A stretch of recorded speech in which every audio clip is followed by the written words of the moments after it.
Yeah, thank you so much for all of that inspiration. Let's continue on that track. Our next story, a French-Swiss artist by the name of Guillaume Legros, aka Sape, is on a mission to create the largest symbolic human chain around the world. I love that idea, promoting values of togetherness, of kindness, of openness to the world. Boy, don't we need that message right now. He's currently plying his trade in Cape Town, and he's already created works in Sea Point, in Philippi and Langa.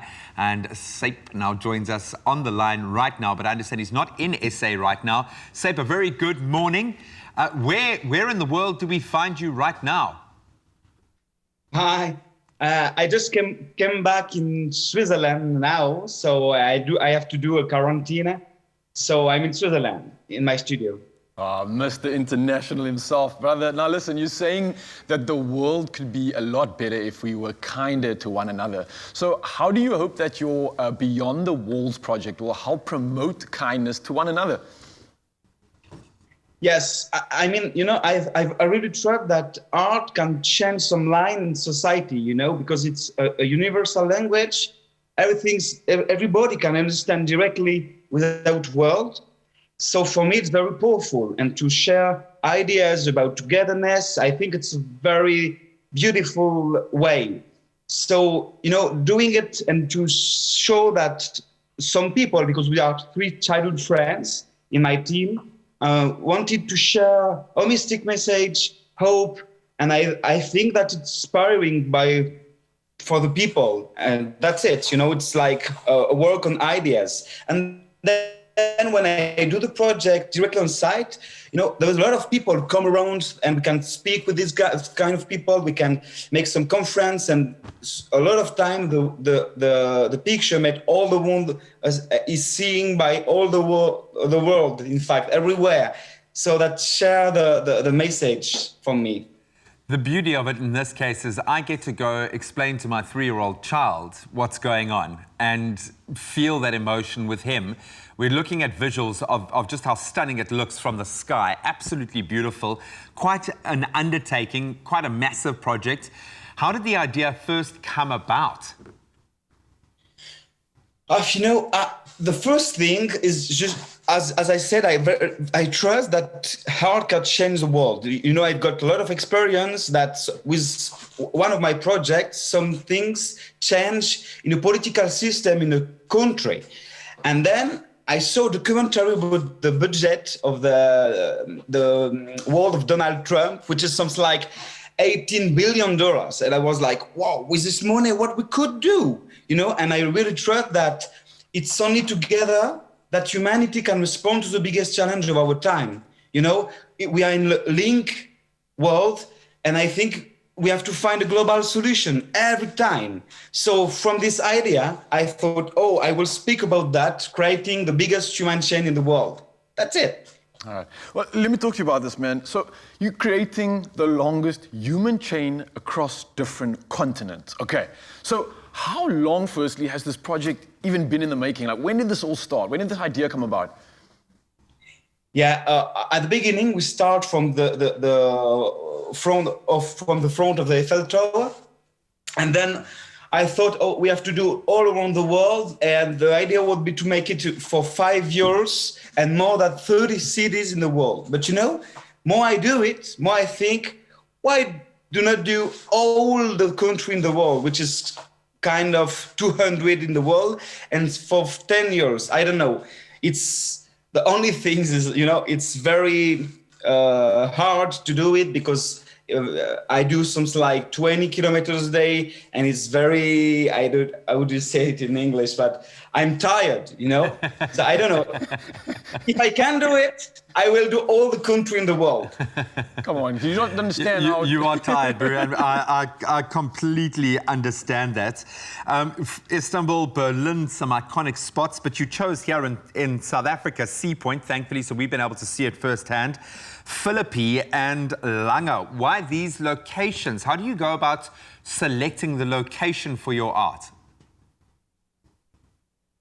Yes, I think that in each spot that I choose, speak about an idea. Like in Paris, it's very symbolic. Everybody knows the Eiffel Tower, but I came in South Africa to speak about how it is important to stay together because of the black story of apartheid. I know that everybody knows this kind of issues, you know.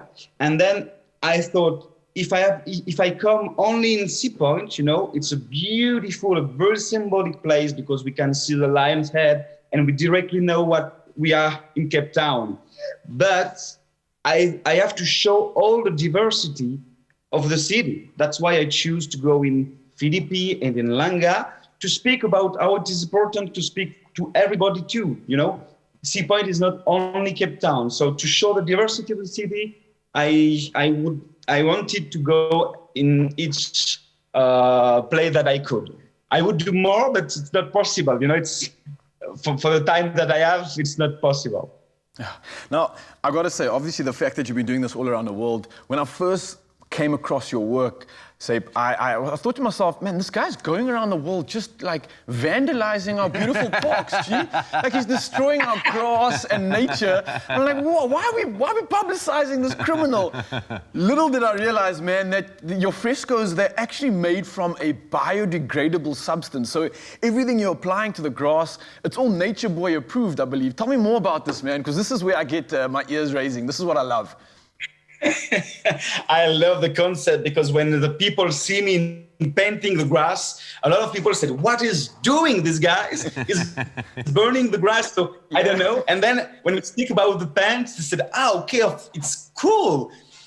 Because when I start to paint on grass, you know, it was 6 years ago, maybe more or less.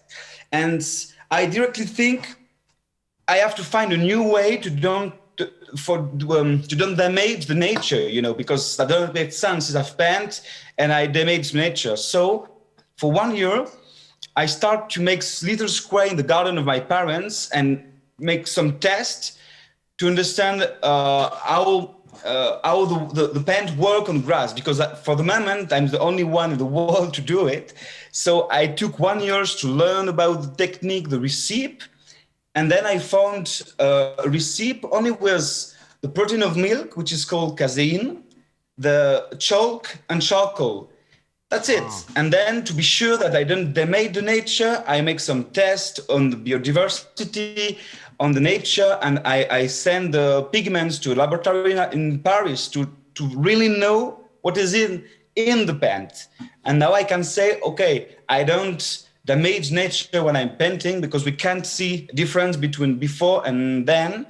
So I'm quite sure that I might minimize more like I can the impact on nature with my art. Oh, absolutely beautiful. I've just got to ask very quickly, you are onto your next step. Obviously, what's the next destination for you? Yes, this year is a nightmare, you know, because everything changes every week. But the next step will be Benin, which is in West Africa. Nice. And then we're working on Cairo, Egypt. We're working on Belfast. This is okay, but you know the borders are closed for the moment, and a lot of other locations. We're quite about 10 other locations in the world. But now, you know, we have to manage a thing like. We adapt. Yes, exactly. We adapt everything. Sape, you are a living legend. Thank you for putting this message out into the world. Thank you for doing this exquisite work here in South Africa, giving us this to appreciate. I think you've got to come back and do Joburg as well when you come back to South Africa. We really would love to host you again, but all the best of luck with your future endeavors. It's been an absolute pleasure talking to you. Thank you, man. Thank you to you. Bye-bye. It was amazing for me to come. So cool, man. What a legend. You couldn't have said it better yourself. Sape said, our lives and our actions are destined to become traces of our passage in this world. It is ours to know what to do with. We wish him all the best for this particular project. It's a game changer and we absolutely love it.